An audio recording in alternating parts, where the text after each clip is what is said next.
Hello everyone, welcome to my channel BioPrism, where we will be building your foundation with me.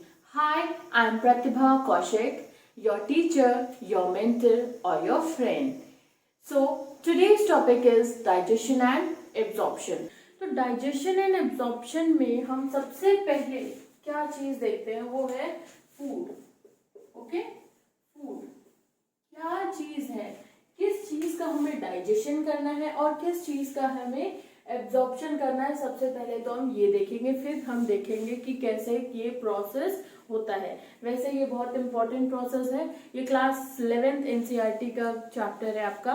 So food. अब food हम लेते किस लिए हैं? Food हम किस लिए लेते हैं? क्योंकि हमें चाहिए होती है एनर्जी. हमें एनर्जी चाहिए होती है. अब ये एनर्जी किस लिए चाहिए? ताकि हम अपने वर्क को कर सके या फिर हमारे मेटाबॉलिज्म के लिए चाहिए. हमारे जो डिफरेंट फिजिकल एक्टिविटीज, जो जैसी भी एक्टिविटीज है, उन सारे के लिए हमें चाहिए एनर्जी, जो कि प्रोवाइड होती है फूड से. अब ये एनर्जी मिलेगी कैसे? ये मिलेगी इस प्रोसेस से. यहाँ से शुरू होता है आपका डाइजेशन.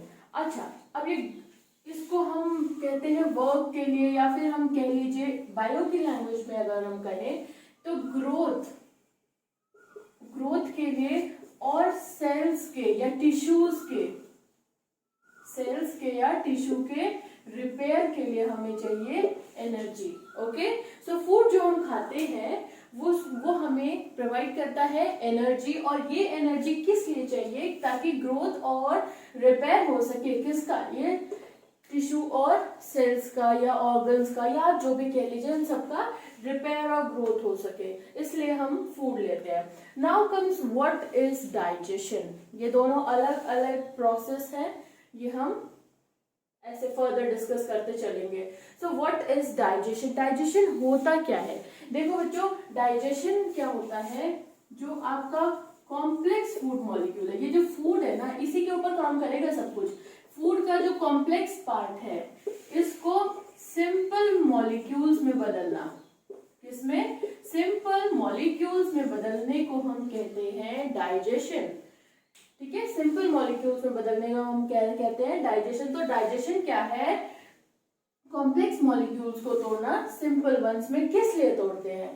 ताकि वो इजीली एब्जॉर्ब हो सके, इजीली वो हमारी बॉडी उनको एब्जॉर्ब कर सके, इसलिए.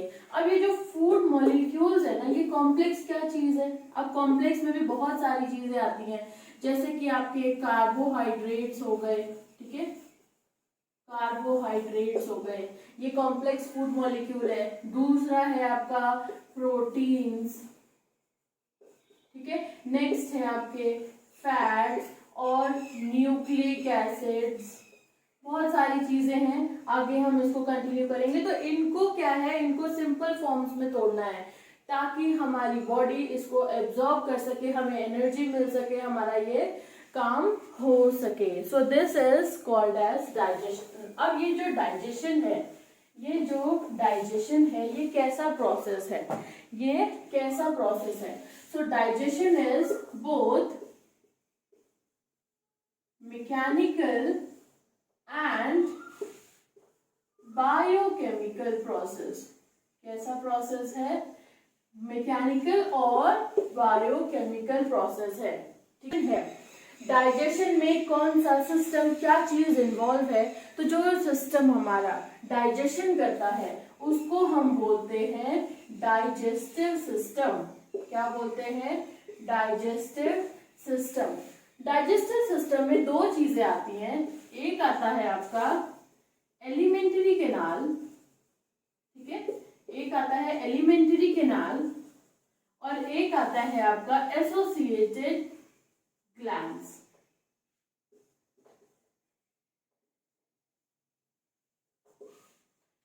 Now what is elementary canal. अब एलिमेंट्री कैनाल क्या है और एसोसिएटेड ग्लैंड्स क्या है, तो हम इसके बारे में डिस्कस करते हैं. What is elementary canal.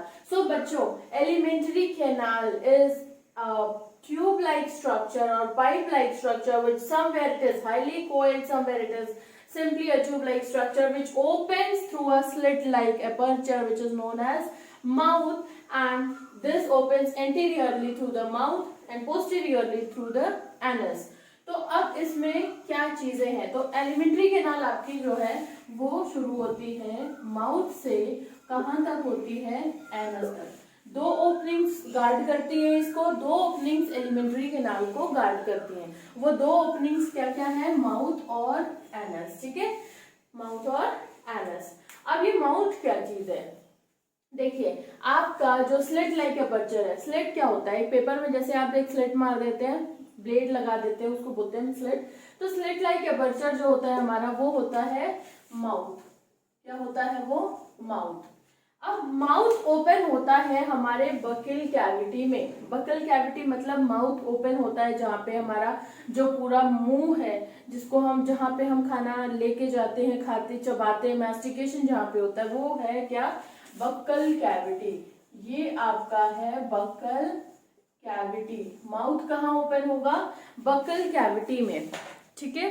तो ये जो बक्कल कैविटी है इसको एक और नाम से जाना जाता है, buccal cavity is also called as oral cavity. Buccal cavity is also called as oral cavity. So this opening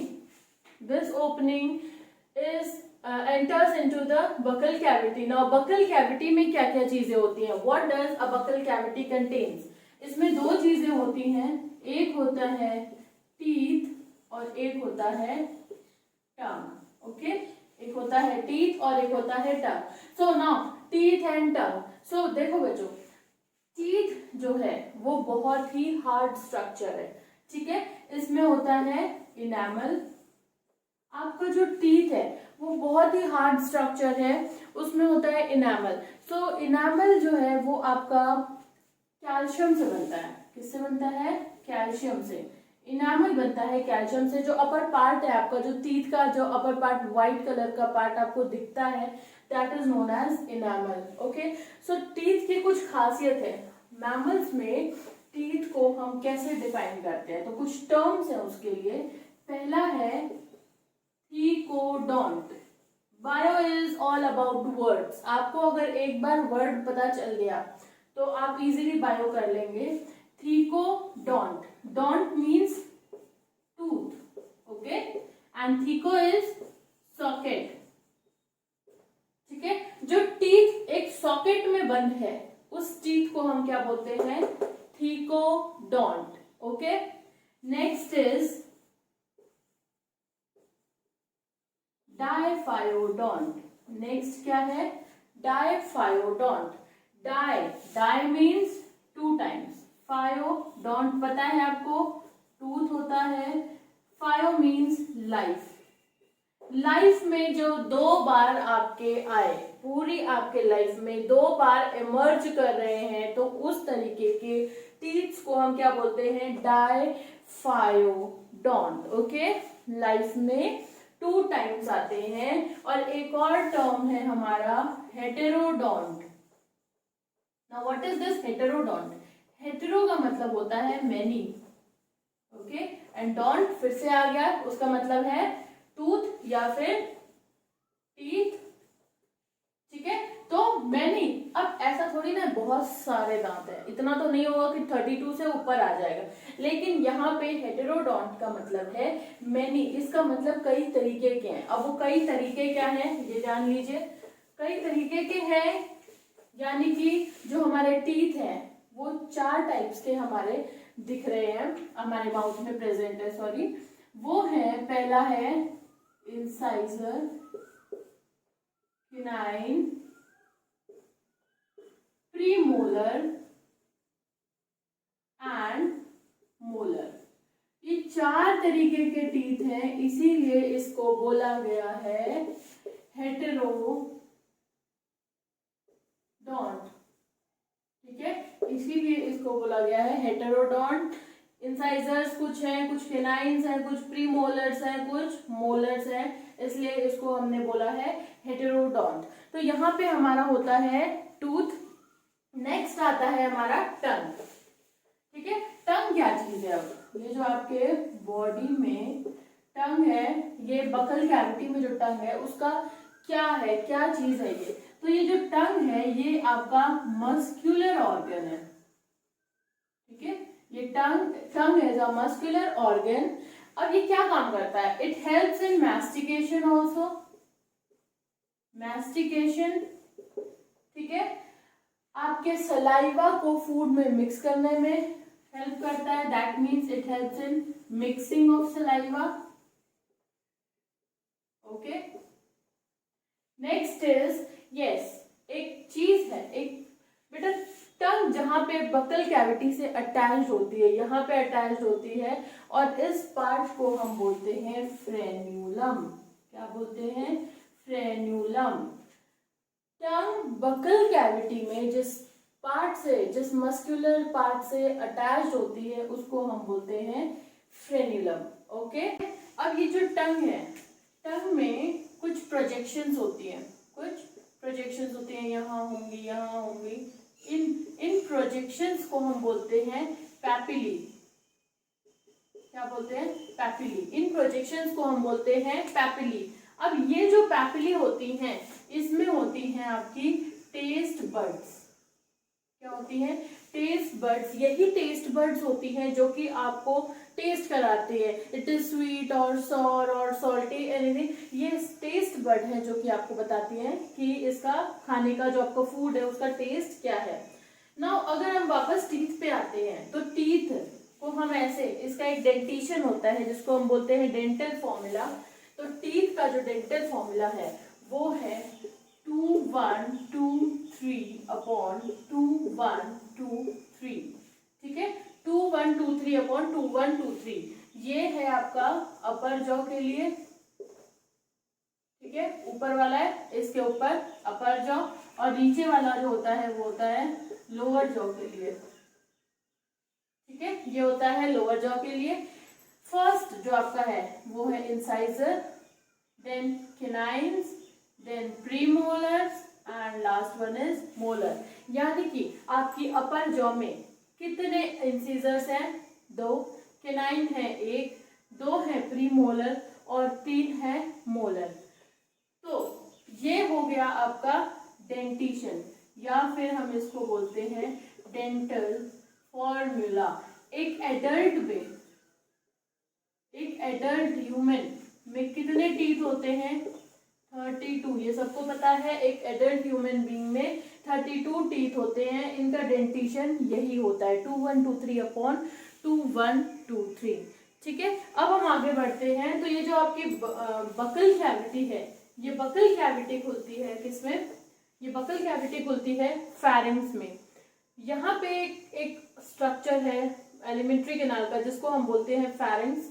pharynx क्या है? Pharynx is a connecting link है जो कि दो चीजों को जोड़ता है। एक तो आपका या कह लीजिए ये कनेक्टिंग लिंक है जो बकल कैविटी को ईसोफेगस से जोड़ता है, ठीक है।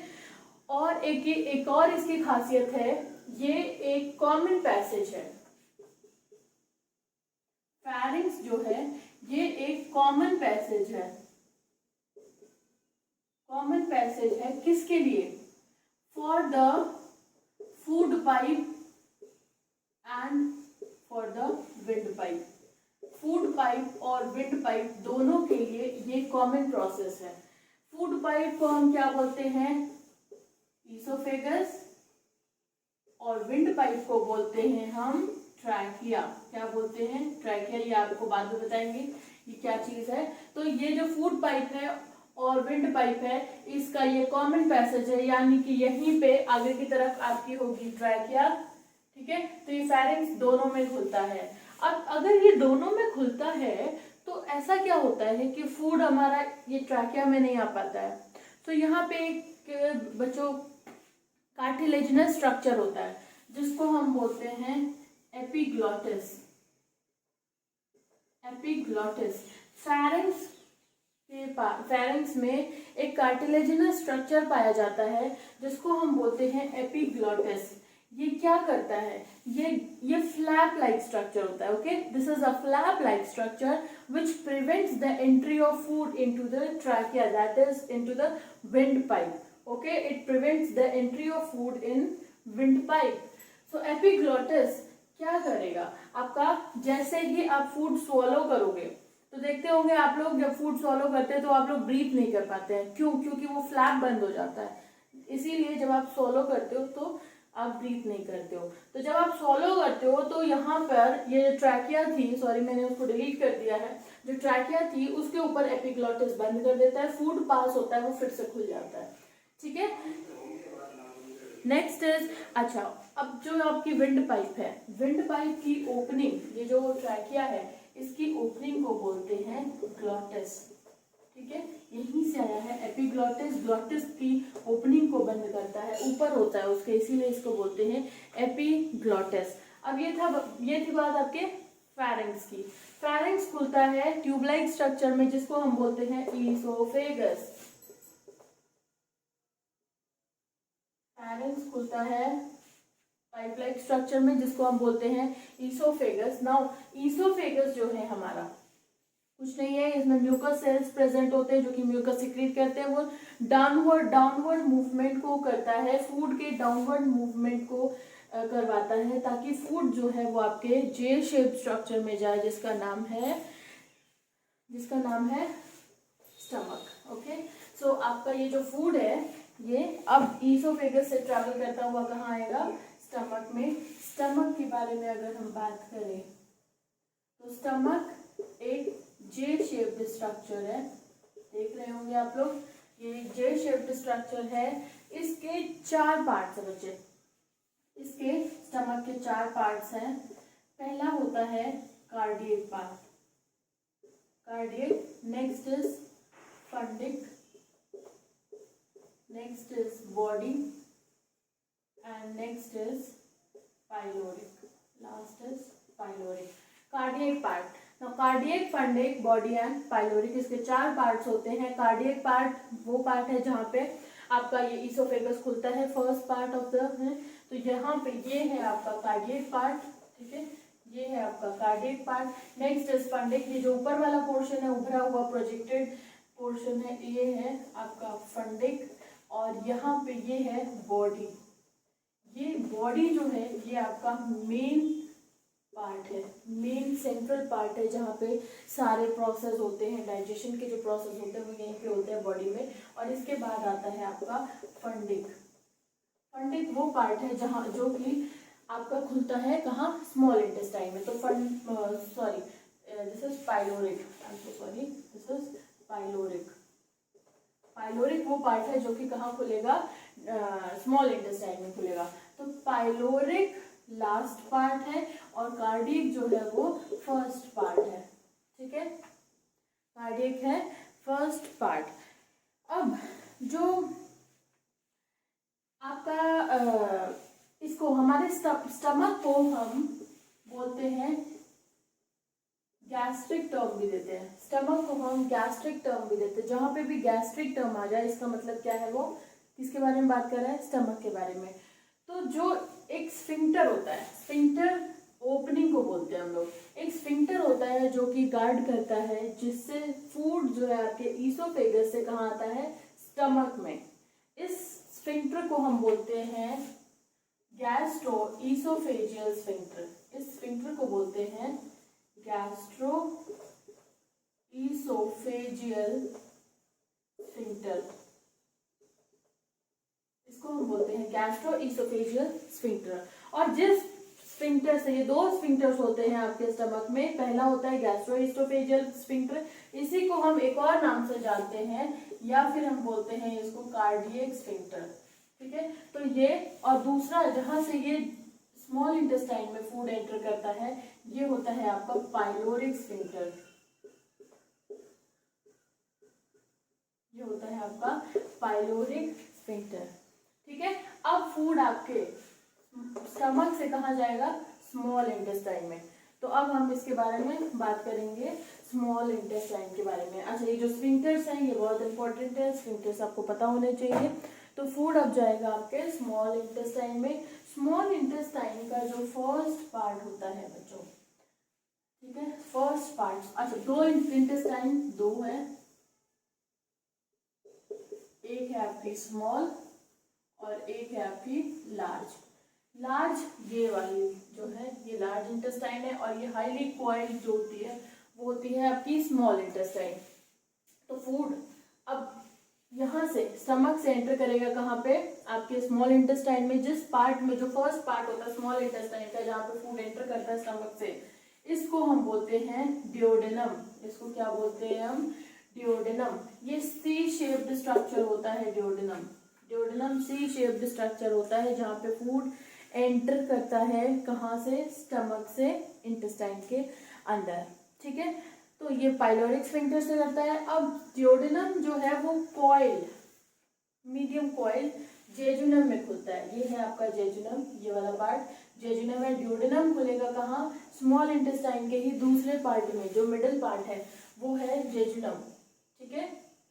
अब जेजुनम खुलेगा इलियम में, ये है आपका इलियम, ये पार्ट है इलियम। ये आपका पार्ट हाईली कॉइल्ड होता है, ये आपका पार्ट हाईली कॉइल्ड होता है। तो जेजुनम खुलेगा कहाँ पे, इलियम में। इलियम जो हाईली कॉइल्ड पार्ट होता है वो होता है आपका इलियम। अब इलियम तक फूड जो है आपका पूरा डाइजेस्ट हो जाता है। इलियम में आते आते, इलियम एक ऐसा स्ट्रक्चर है इंटेस्टाइन का जहाँ पे आपका फूड पूरा का पूरा डाइजेस्ट हो जाएगा। और अब ये इलियम खुलता है कहाँ, लार्ज इंटेस्टाइन में।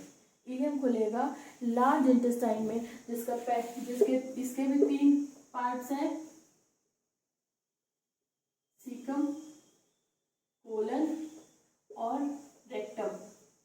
सीकम, कोलन और रेक्टम। सीकम क्या है, अब सीकम जो है ये एक पाउच लाइक स्ट्रक्चर है। ये वाला जो पार्ट है आपका सीकम, ये एक पाउच लाइक स्ट्रक्चर है जिसमें फिंगर लाइक प्रोजेक्शन है बच्चों।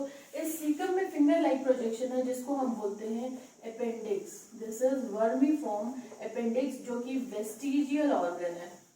वेस्टिजियल ऑर्गन मतलब कि ये अब हमारी बॉडी के काम का नहीं है, ये हमारी बॉडी में प्रेजेंट है लेकिन इसका कोई काम नहीं है, इसीलिए इसको बोलते हैं वेस्टिजियल ऑर्गन, ठीक है। तो यूजुअली जो अपेंडिक्स है ये सेल्यूलोज के डाइजेशन में हेल्प करता है, और हम सेल्यूलोज कंज्यूम नहीं करते हैं, इसीलिए हमारा वेस्टिजियल ऑर्गन है। तो सीकम खुलता है कहाँ, कोलन में। अब सीकम खुलेगा कहाँ, कोलन में। कोलन फर्दर डिवाइडेड है, ascending colon, descending colon, sorry, transverse,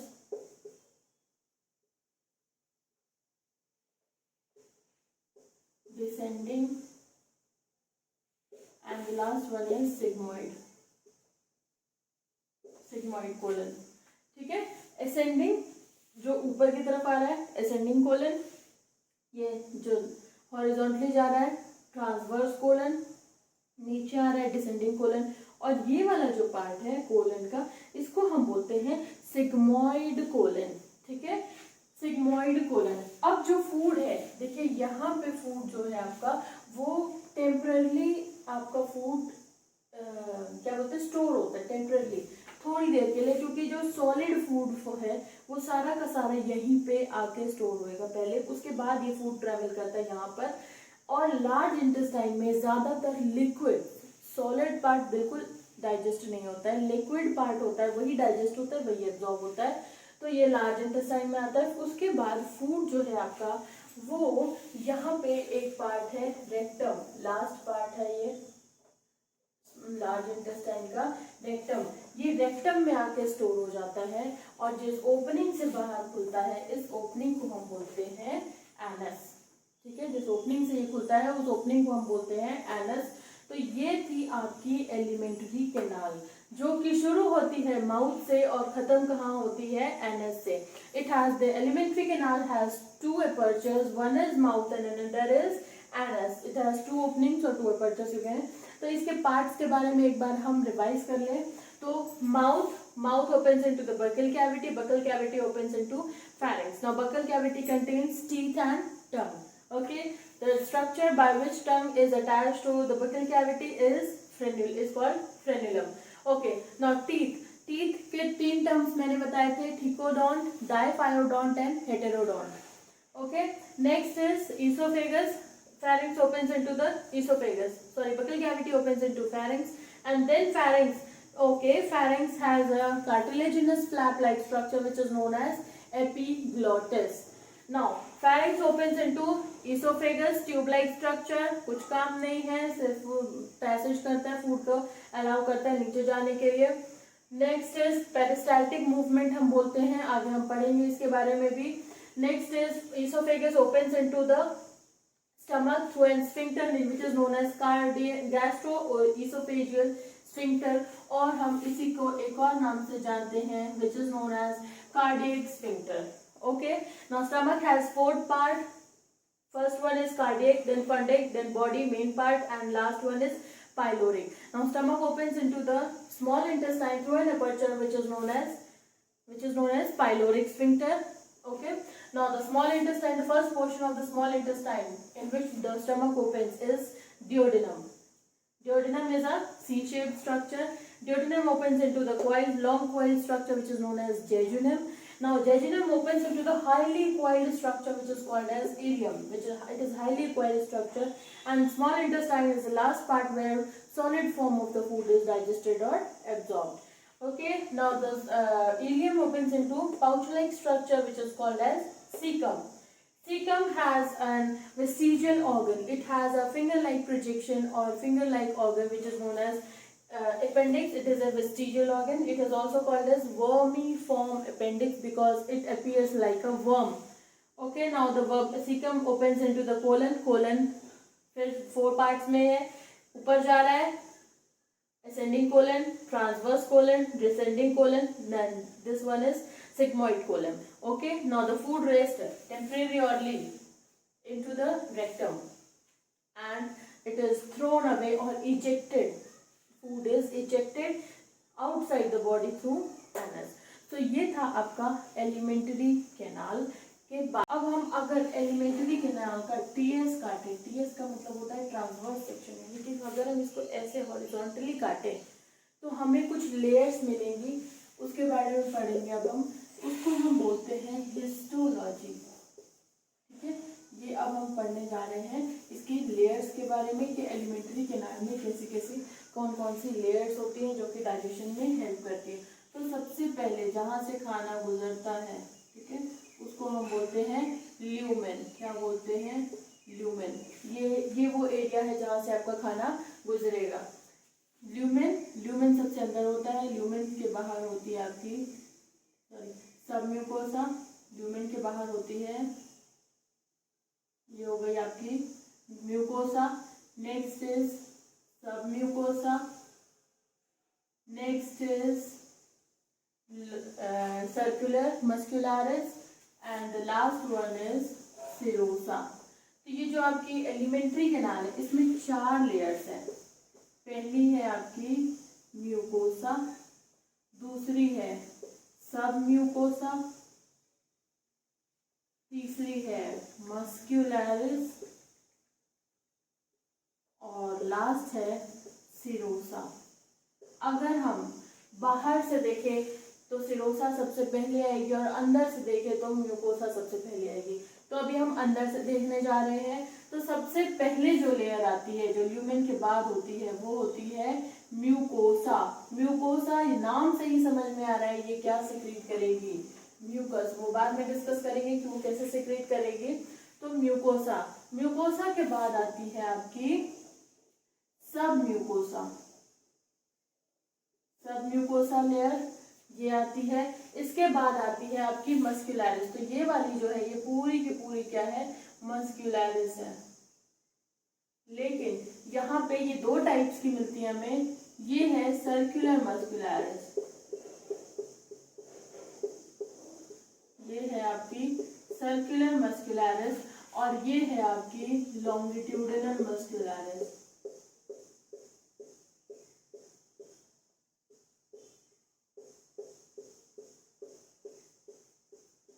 ये है आपकी लॉन्गिट्यूडिनल मस्कुलरिस. और ये जो सबसे बाहर है outer most is serosa. It is serosa. ठीक है, तो अब सिरोसा, मस्कुलरिस, देन सब म्यूकोसा एंड म्यूकोसा, 4 लेयर्स हो गई है। मस्कुलरिस में हमने पढ़ा कि यहाँ पे 2 तरीके की मस्कुलरिस पाई जाती है, एक circular, inner circular and outer is longitudinal muscularis. ठीक है, तो अब इसके बारे में पढ़ते हैं। तो सिरोसा जो है बेटा ये आउटर मोस्ट लेयर है जो कि मीसोथीलियम से बनी होती है। किससे बनी होती है? मीसोथीलियम से। सिरोसा बनी होती है मीसोथीलियम से, ये आउटर मोस्ट लेयर होती है। नेक्स्ट इज आपकी मस्कुलरिस बनी होती है स्मूथ मसल से। मस्कुलरिस किससे बनी होती है? स्मूथ मसल से बनी होती है, स्मूथ मसल से मिलके बनती है आपकी मस्कुलरिस। नेक्स्ट इज आपका सब म्यूकोसा। अब सब म्यूकोसा बनी होती है, सब म्यूकोसा कनेक्टिव टिश्यू, सब म्यूकोसा बनी होती है लूज कनेक्टिव टिश्यू से। जो आपका लूज कनेक्टिव टिश्यू है, आपने पढ़ा होगा टिश्यू के बारे में, उसमें लूज कनेक्टिव टिश्यू से मिलकर बनी होती है आपकी सब म्यूकोसा। अच्छा, सब म्यूकोसा जो है हमारे बॉडी में एलिमेंट्री कैनाल में इंटेस्टाइनल जो पार्ट है आपका, यहाँ पे सिर्फ यहीं पे सब म्यूकोसा में आपको मिली है ग्लैंड्स। ठीक है, हमेशा ग्लैंड्स कहाँ मिलती है? म्यूकोसा में मिलती है, लेकिन इंटेस्टाइनल पार्ट एक ऐसा पार्ट है जहाँ पे हमें मिली है सब म्यूकोसा में ग्लैंड्स है, वो हम आगे डिस्कस करेंगे। These are crypts of Lieberkuhn and Brunner's gland, जो कि सब म्यूकोसा में है।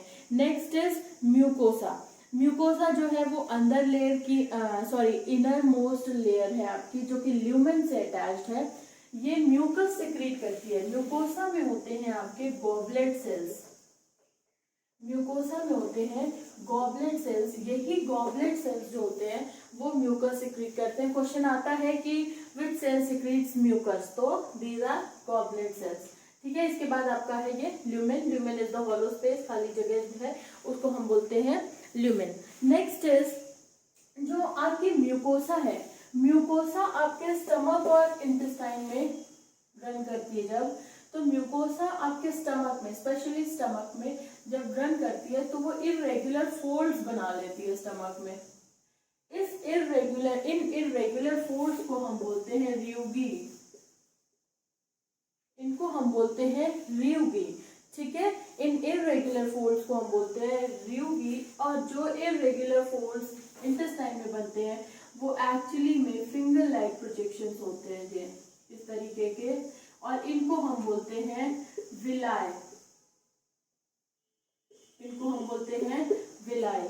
जो म्यूकोसा आपकी स्टमक में इरेगुलर फोल्ड बनाती है उसको हम बोलते हैं रियुगी, और जो इंटेस्टाइन में फिंगर लाइक प्रोजेक्शंस बनाती है, इरेगुलर फोल्ड्स बनाती है, इसको हम बोलते हैं विलाय। अब विलाय के ऊपर भी बहुत छोटे छोटे ब्रश बॉर्डर्ड लाइक अपीयरेंसेस होती है, बहुत छोटी छोटी होती हैं ये, इनको हम बोलते हैं माइक्रोविलाई, इनको हम बोलते हैं माइक्रोविलाई।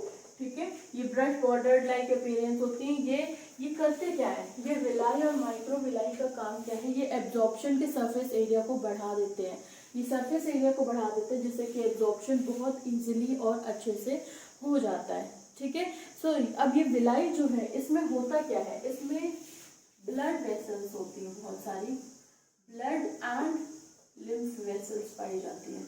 विलाई जो है वो खुलता है, ब्लड, बहुत सारे ब्लड और लिम्फ वेसल्स होती हैं इसमें प्रेजेंट, इसीलिए एब्जॉर्प्शन बहुत अच्छे से वहाँ पर हो जाता है। ठीक है, नेक्स्ट इज आपका ये था पूरा हिस्टोलॉजी इसके बारे में कि क्या क्या चीज़ें हमने पढ़ी हैं एलिमेंट्री कैनाल का। अगर हम ट्रांसवर्स सेक्शन टीएस काटेंगे तो उसमें क्या क्या चीज़ें आएंगी, तो innermost layer mucosa, then submucosa, then muscularis 2 है, one is longitudinal circular inner and outer longitudinal. Next is serosa, outermost is the serosa. अभी किससे कौन कौन सी क्या क्या बनी है ये हमने देख लिया। तो बच्चों ये था आपका part 1 of the digestion and absorption, जिसमें हमने एलिमेंट्री कैनाल के बारे में पढ़ा और कुछ हमने हिस्टोलॉजी के बारे में पढ़ा, उसके लेयर्स के बारे में पढ़ा। In the next part we will be studying about the glands or the malnutrition, the process of digestion and absorption, different enzymes. Okay, if you like the video, then please hit the like button and please share and subscribe the video. Thank you.